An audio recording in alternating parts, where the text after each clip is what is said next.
So if I want to raise money from somebody online for my real estate project, and this is where we started off, and the way that we do it is that the way that we've thought about it is to provide enough educational content to draw people in, to attract them, actually to allow them to self-select, to come into our orbit, and then to provide them with enough information that they can consume at will what it is they want, so that they are predisposed to doing what we ask them to do at the end of the day.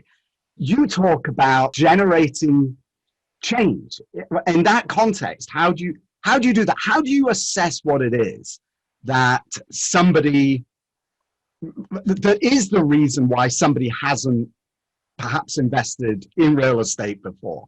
What is the process of assessing how somebody, why they've not acted in a certain way? I'll give you a little bit of a long-winded answer, but I think it will be useful. So sure. I talk about 5 barriers in the book: reactance, endowment, distance, uncertainty, and corroborating evidence. Put those 5 together, they spell the word reduce, which is exactly what great catalysts do. They don't push harder, they don't add more temperature, more pressure. They figure out what the barriers are and they reduce them. And I think one of the barriers you're talking about at the moment is reactance. When we push people, they often push back. People want to feel a sense of freedom and control.